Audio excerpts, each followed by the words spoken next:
जय श्रीमन्नारायण।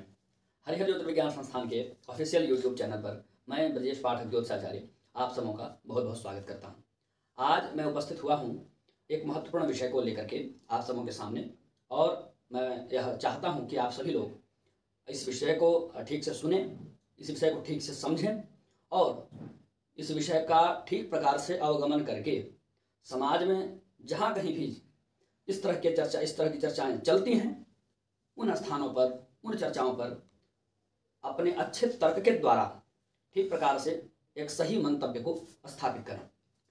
इसके संबंध में मुझे पंजाब से, अयोध्या से, लखनऊ से, वृंदावन से कई लोगों ने ध्रुव राठी का वह वीडियो भेजा था, जिसमें उन्होंने यह साबित करने का प्रयास किया है कि किस प्रकार ज्योतिष मिलियंस ऑफ पीपल्स को मिसगाइड करता है या मूर्ख बनाता है।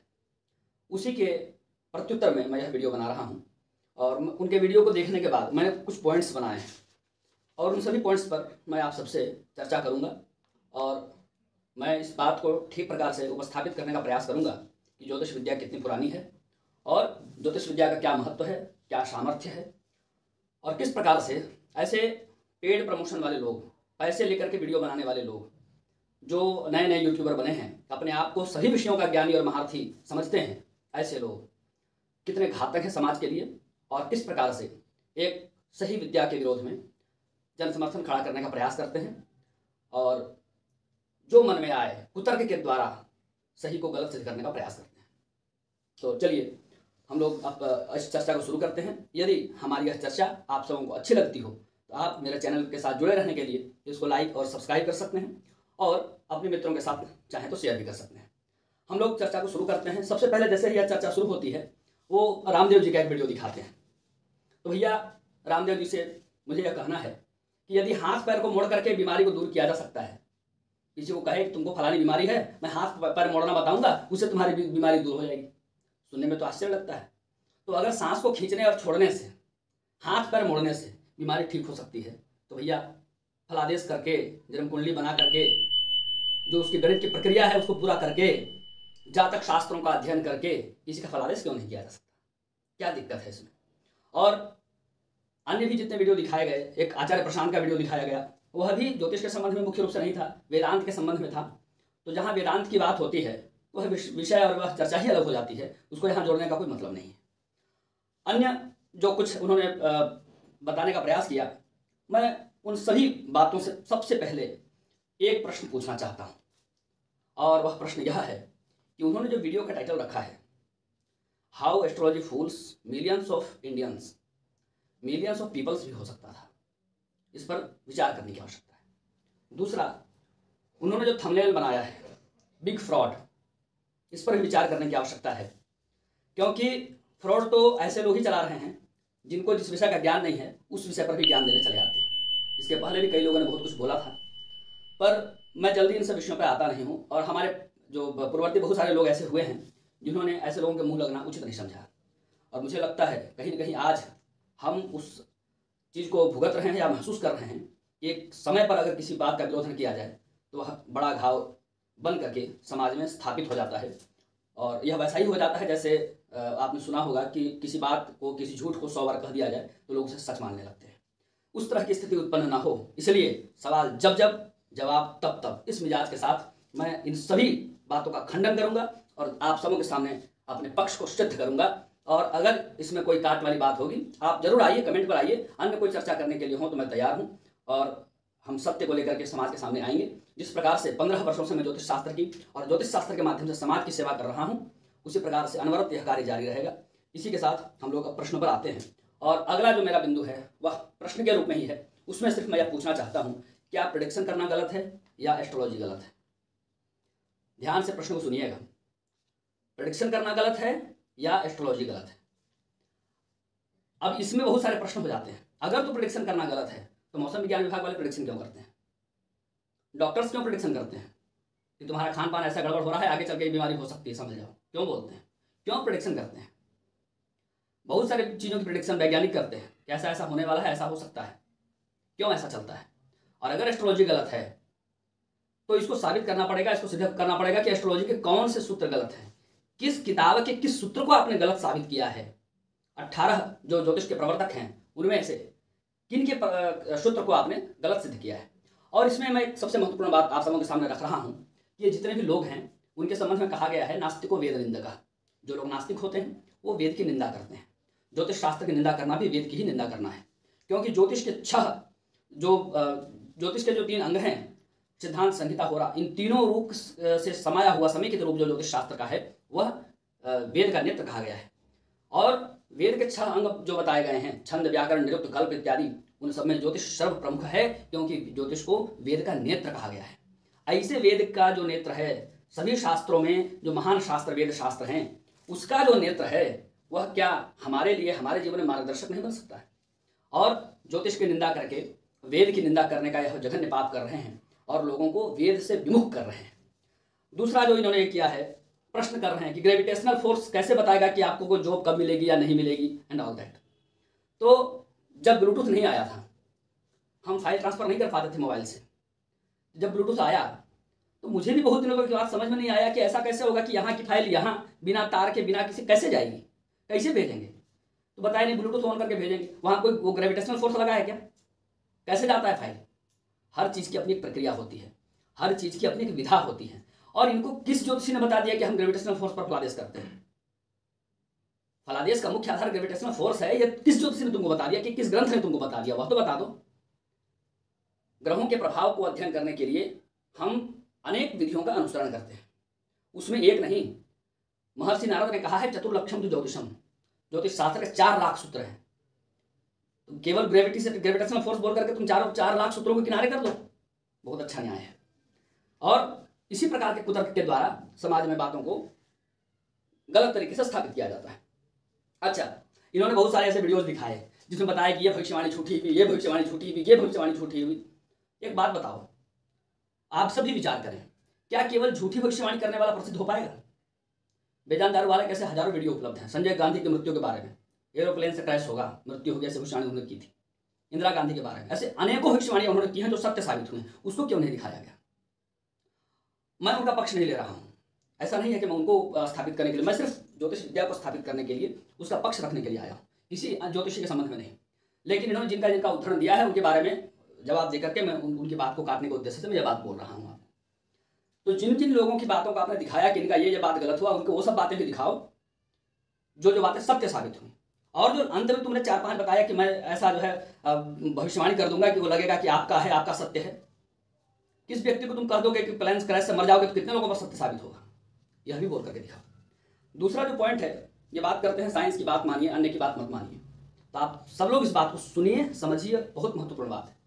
6 दर्शन हैं, उन्हें 6 आस्तिक दर्शन हैं और 3 नास्तिक दर्शन हैं। दर्शनों की कुल संख्या 9 है। यह जो साइंस करके घूम रहे हैं सब लोग, यह साइंस नास्तिक दर्शन को मानता है। भारत में ज्यादातर आस्तिक दर्शनों का प्रचार है, हम सभी लोग आस्तिक हैं। हम आस्तिक दर्शन को न मान करके नास्तिक दर्शन को क्यों माने? आस्तिक दर्शन योगवादी दर्शन है, नास्तिक दर्शन भोगवादी दर्शन है। आस्तिक दर्शन मनुष्य को मनुष्य बनाता है, जीव को जीव बनाता है, आत्मा से परमात्मा को कनेक्ट करता है। और भोगवादी दर्शन ने क्या क्या किया है वह आप सबों के सामने है, कुछ छुपा नहीं है। इस विकास के नाम पर 200 वर्षों के अंदर अंदर पूरे पृथ्वी पर किस प्रकार की त्रासदी, किस प्रकार का आतंक मचा हुआ है, पर्यावरण का किस प्रकार से दोहन हुआ है, वह सब कुछ आप देख रहे हैं। विज्ञान के बहुत तेजी से विकास से मनुष्य का कितना भला हुआ है, और ये गति इसी प्रकार बरकरार रही तो आगे क्या होगा ये बताने की आवश्यकता नहीं है, आप सब जानते हैं।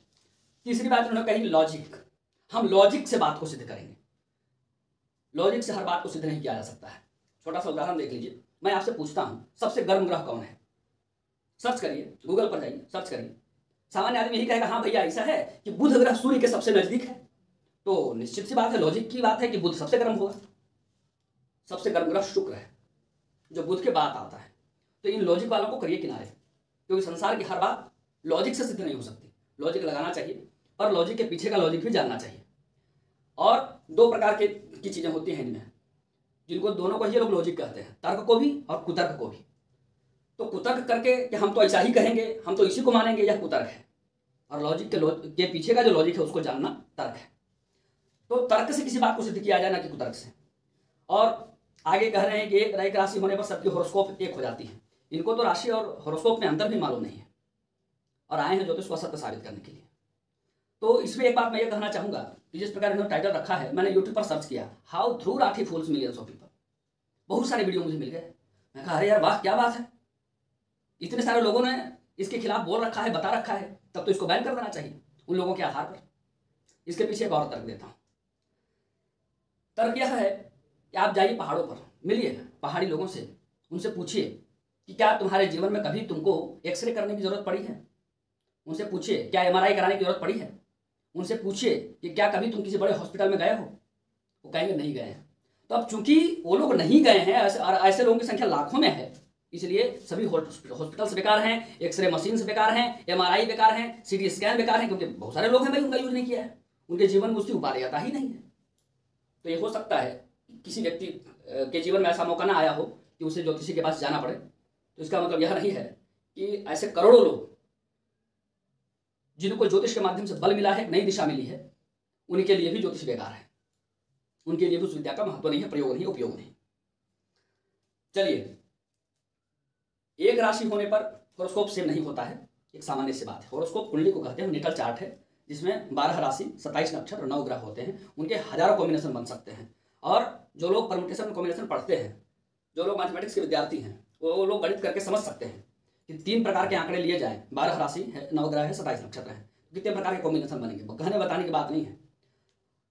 और इतने सारे कॉम्बिनेशन होते हैं, उनको हम समझते हैं, उनको पढ़ते हैं, उनका अनुभव करते हैं, और तब जाकर के कोई बात कहते हैं। इन्होंने एक वीडियो दिखाया कि मैच वाली भविष्यवाणी सत्य साबित हुई, ऐसा हुआ ऐसा हुआ। उसके संबंध में भी मैं यह कहूँगा कि ज्योतिषी के लक्षण हैं, उसमें सबसे पहली गलती तो चैनल वाले की है। चैनल वालों को टीआरपी चाहिए। मेरे पास भी एक बार कुछ चैनल वाले आए थे, तो वो जब आते हैं तो वो इस तरीके से बात करते हैं कि आप ऐसा ऐसा बोलिए कि हमारी टीआरपी हो, आपको ऐसा ऐसा करना है, वो गाइड करते हैं। मैंने उसी समय कहा मैं अपने सिद्धांतों पर चलने वाला आदमी हूँ, आपके लिए नहीं, ज्योतिष के लिए जीता हूँ। आप चैनल के लिए काम करते हैं, मैं नहीं काम करता, मैं ज्योतिष के लिए कार्य करता हूँ, हमारी जमेगी नहीं। मैंने उसी समय प्लान किया कि टेलीविजन वाला काम नहीं करना, पेपर वाला काम नहीं करना। और ज्योतिष शास्त्र में ऐसे बहुत सारे निर्देश दिए गए हैं कि ज्योतिषी को बहुत ज़्यादा फेमस नहीं होना चाहिए, क्योंकि वह जितना प्रसिद्ध होगा उतने ज़्यादा लोग संपर्क करेंगे, और हर व्यक्ति का कार्य किया नहीं जा सकता है। मेरी कार्य क्षमता सीमित है। अगर मेरी कार्य क्षमता 50 लोगों को मार्गदर्शन देने की है, अब मेरे पास 5000 लोग आ जाए, कैसे करूँगा मैं? संभव नहीं है। दूसरा इन्होंने कहा है कि जिसका जन्मदिन आसपास होता है उनका तो हॉरोस्कोप अलग अलग कैसे हो जाता है, जिनका दूर होता है उनका कैसे हो जाता है। और फिर ये एक जगह पर कह रहे हैं एस्ट्रोनॉमी भी पढ़ो, तो एस्ट्रोनॉमी वाले भी जोडियाक को मानते हैं, प्लैनेट्स को मानते हैं, और 27 नक्षत्रों को भी मानते हैं, और राशि का संक्रमण को भी मानते हैं। ये कहते हैं कि 25 दिसंबर के आसपास सूर्य जो है प्रवेश कर जाता है मकर राशि में। तो मकर राशि में 23 से 25 दिसंबर के बीच सूर्य प्रवेश कर जाता है। 22 दिसंबर को सूर्य कहाँ है? धनु राशि में। 23 दिसंबर को कहाँ है? मकर राशि में। एक दिन में अंतर पड़ा कि नहीं पड़ा राशि का? ये कोई कहने की बात है क्या? समझने की बात है क्या? जोड़िया कैसे चेंज हो गया एक दिन के अंदर? एक दिन के अंदर नहीं चेंज हुआ है भैया, 30 दिन लगते हैं सूर्य को राशि परिवर्तन करने में। शनि को पूरे राशि चक्र को घूमने में 30 साल लगते हैं। एक दिन में सब नहीं हो जाता है। और हाँ, एक दिन में भी क्या होता है, एक उदाहरण दे रहा हूँ, बहुत अच्छा, हमारे घर का उदाहरण है। हमारे यहाँ के एक सबसे अरबपति सेठ हैं, हमारे यहाँ के राज परिवार से उनका संबंध था। उनके बगल में एक झोपड़ी थी, वहाँ एक शराबी रहता था। दारू पीने के बाद रोज खूब गरियाता था, भगवान ये एक इंच उधर एक अंगुल उधर अगर तुम मेरे को जन्म दे देते तो मैं राजा बन जाता। ये गरीब के घर ऐसे दारू पी कर जीवन बिताना पड़ रहा है, खूब गाली देता। तो 1 इंच का क्या अंतर है, और आप बात कर रहे हैं एक दिन में क्या बदल गया। छोड़िए, आगे बढ़ते हैं अगले सवाल पर। ये कह रहे हैं जुड़वा बच्चों की कुंडली एक जैसी बनेगी और उनका जीवन एक जैसा होना चाहिए। रांची विमेंस कॉलेज के प्रोफेसर मुझसे कांटेक्ट किया था उन्होंने 2014 के आसपास, जुड़वा बेटियों को लेकर के। और उस समय लगभग रांची के ज्योतिषियों ने एक कुंडली बना के फलादेश किया था। अब मैं यह नहीं कह रहा हूँ कि मैं ही बहुत बड़ा ज्योतिषी हूँ, संसार में और भी लोग हैं, मैं भी हूँ। 15 वर्षों से मैं भी ज्योतिष का अध्ययन कर रहा हूँ। जब भी जुड़वा बच्चों की कुंडली आती है, या और भी ज़्यादा बच्चे हो सकते हैं, 3 लोग भी हो सकते हैं, उनकी कुंडली आती है, तो हम लोग लग्न को और तरीके से तोड़ते हैं। उसमें सबसे पहले लग्न है, फिर भाव लग्न है, घटी लग्न है, पद लग्न है, उपपद लग्न है, बीच में विघटी लग्न भी है। तो इन सब के माध्यम से देखते हैं और इन सब के माध्यम से अलग अलग कुंडली बनाई जाती है। यह बात जो लोग बारीकी से पढ़ते हैं वो जानते हैं, और यही करके मैंने फलादेश किया था। और मैंने उसमें लिखा था कि एक बच्ची का जीवन अच्छा रहेगा, वैवाहिक जीवन, दूसरी बच्ची का वैवाहिक जीवन बहुत खराब रहेगा, संभव अगर हो तो विवाह न करें तो ज़्यादा अच्छा है। यह बात तो समय में तो मेरी नहीं मानी गई, पर अभी 3-4 महीने पहले उनका फ़ोन आया और उन्होंने कहा कि आपने जो लिख के दिया था वह बात आज सत्य साबित हुई है। बड़ी छोटी बेटी का विवाह समय से पहले हो गया, हमको बड़ी बेटी से पहले छोटी बेटी का विवाह करना पड़ा, और बड़ी जो हमारी पुत्री है उसका जैसे ही उसका हमने विवाह किया है तब से स्वास्थ्य खराब है, बहुत ज़्यादा क्रिटिकल कंडीशन है। तो यह तो एक सामान्य उदाहरण है। ज्योतिषियों के जीवन में से हजारों उदाहरण होते हैं जिनको बारीकी से देखा समझा जा सकता है। इन्होंने कहा कि कोई स्टडी हुई थी लंदन में, उसको हमने छपवाया था, उसमें हमने ऐसा ऐसा देखा था, उनकी कुंडली कैसी बनाई गई थी और किस ज्योतिषी ने उनका फलादेश किया था यह भी तो बताते। और इस प्रकार के अगर वो किए जाएं प्लान करके अगर इस तरह के सर्वे किए जाए तो मुझे नहीं लगता है कि संसार की ऐसी कोई विद्या है जिसे मिथ साबित न किया जा सके, जिसे मिथ्या घोषित न किया जा सके। और हाँ, हजारों लोग ट्रेडी में फंस जाते हैं, उनका क्या है, हॉरोस्कोप सेम है कि एक साथ मर गए, ज्योतिष पढ़े होते यह बात नहीं कहते। ज्योतिष में 3 सेक्शन होता है। एक सबसे पहला जो हम पाठ करते हैं वो सिद्धांत कहते हैं उसको, और जितने भी प्रकार का डाटा कैलकुलेशन है, डाटा सारा हमको सिद्धांत ज्योतिष के माध्यम से प्राप्त होता है। कौन सा ग्रह कहाँ किस गति से घूम रहा है, 8 प्रकार की ग्रह गतियां होती हैं। कौन सा ग्रह कहाँ किस गति से घूम रहा है, क्या उसका पोजीशन है, किस राशि में है, किस अंश में है, किस कला में है, किस होरा में है, किस नौमांश में है, किस दशकरण में है, सारी चीजें वह प्रस्तुत करता है। इसके अलावा ग्रहण इत्यादि का जो विवेचन है और अगस्त इत्यादि तारों का जो उदय है, ग्रहों का जो उदयास्त है, वह सभी डाटा हम सिद्धांत ज्योतिष से प्राप्त करते हैं। इन डाटा को एनालाइज फिर 2 तरीके से किया जाता है। एक व्यक्तिगत रूप से जिसको कहते हैं होरा शास्त्र या जातक शास्त्र या फलित शास्त्र, और दूसरा समष्टि के दृष्टिकोण से सामाजिक रूप से उस डाटा के द्वारा सामाजिक फलादेश, वैश्विक फलादेश करते हैं, जिसको कहते हैं संहिता शाखा। तो जहां पर संहिता का रूल लागू हो जाता है, जहां पर सामाजिक नियम लागू हो जाते हैं, वहां पर व्यक्तिगत वाला जो सिद्धांत है वह फेल करता है, वह घटता है। यह सिर्फ यहां पर नहीं है, यह भारतीय संविधान में भी है, जिसकी दुहाई ये लोग हमेशा देते रहते हैं कि जब वार हो जाता है, युद्ध जब हो जाता है, उस समय आप मानवाधिकार की मांग नहीं कर सकते। यह भारतीय संविधान कहता है। ऐसी चीजें होती हैं कि जहां पर सामाजिक नियम लागू हो जाए वहां व्यक्तिगत नियमों का महत्व नहीं रह जाता है या महत्व कम हो जाता है। और भी इनके जो इन्होंने बिंदु रखे हैं, कोई भाग्य कैसे बदल सकता है। संसार में 1-2 लोग नहीं, ऐसे करोड़ों लोग हैं जिनका भाग्य बदला है, जिन्होंने स्वयं मेहनत करके अपने परिश्रम से भाग्य को बदला है। एक नहीं, करोड़ों लोग हैं। और जितने भी लोग आते हैं मेरे पास भी या ज्योतिषियों के पास भी, आजकल के समय में उनका सबसे पहला यह रहता है कि हम विश्वास नहीं करते हैं, फिर भी हो जाता है। जिसको संसार में कोई रास्ता नहीं दिखा पाता है उनको हम रास्ता दिखाते हैं। हमने तो उनका वो तो गए थे एडमिशन लेकर के बड़े बड़े कॉलेजों में, बड़े बड़े इंस्टीट्यूशंस के पास साइंस पढ़ने, सब कुछ करने। आप उनको ठीक कर दिए होते तो उनको मेरे पास आने की आवश्यकता ही नहीं थी। आने क्यों देते हो, मत आने दो। उनका जीवन इतना बढ़िया रखो, उनकी शिक्षा दीक्षा इतनी अच्छी रखो कि उनको हमारे उपाय की आवश्यकता ही नहीं पड़े, हमारे पास आने की आवश्यकता ही नहीं पड़े। जब वो विज्ञान के सभी सेक्टर से थक जाते हैं, संविधान के और नियम कानून के और सामाजिक पहलुओं से जब थक जाते हैं, तब हमारे पास आते हैं कि आप कोई रास्ता दिखाइए। ये लोग तो इनका तो रास्ता तो हो गया जो होना था, तो आप ऐसी व्यवस्था बना लो कि आना ना पड़े। और संसार में आज का व्यक्ति स्वयं पहले करता है तब मानता है, ऐसा कोई नहीं है। और जितने भी आपने निर्मल बाबा का उदाहरण दिया, लोगों का उदाहरण दिया, वो कितने दिन टिके, आज कहाँ हैं।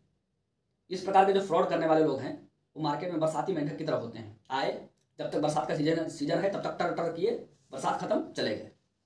हम 15 साल से यही हैं और आगे भी 50 साल रहेंगे, कोई चिंता की बात नहीं है। जब मौका होगा, जब आप फिर से मिलेगा। जितने ये टीवी में आने वाले ज्योतिषी हैं उनको मैंने एक शब्द दिया है, उनको मैं कहता हूँ डिजाइनर एस्ट्रोलॉजर। ये शास्त्रनिष्ठ नहीं होते हैं, इनकी निष्ठा सिर्फ पैसे से होती है। और ज्योतिषी कैसा होना चाहिए उसके संबंध में भी आप लोग जान लें, ताकि यह विचार कर लें, निर्णय कर लें कि वास्तव में ज्योतिषी होने के नियमों पर यह व्यक्ति खरा उतरता है कि नहीं, तब उसके पास परामर्श के लिए जाए। और जितने भी डिजाइनर एस्ट्रोलॉजर्स हैं उनके जीवन में इस बात को घटित भी करके देखें कि ज्योतिषी होने के जो सिद्धांत शास्त्रों में बताए गए हैं वह सिद्धांत उन पर खरे उतरते हैं कि नहीं। भास्कराचार्य जी ने सिद्धांत शिरोमणि में बताया है ज्योतिषी होने का क्या लक्षण है। भास्कराचार्य कहते हैं, द्विविध गणित मुक्तम व्यक्तम अव्यक्त युक्तम। 2 प्रकार का गणित कहा गया है, व्यक्त गणित और अव्यक्त गणित। व्यक्त गणित में अंक गणित है जो आप पढ़ते हैं, और अव्यक्त गणित में रेखा गणित और ज्यामिति इत्यादि हैं, बीज गणित इत्यादि हैं। तदवगमन निष्ठा, उनको ठीक प्रकार से समझने वाला हो, अवगमन करने वाला हो, उनका अवगमन ठीक से हुआ हो। तदवगमन निष्ठा शब्द शास्त्रे पठिष्ठा, वह शब्द शास्त्र में, व्याकरण शास्त्र में अतिशयेन पटु हो, बहुत अच्छी गति उसकी शब्द शास्त्र में, व्याकरण शास्त्र में हो।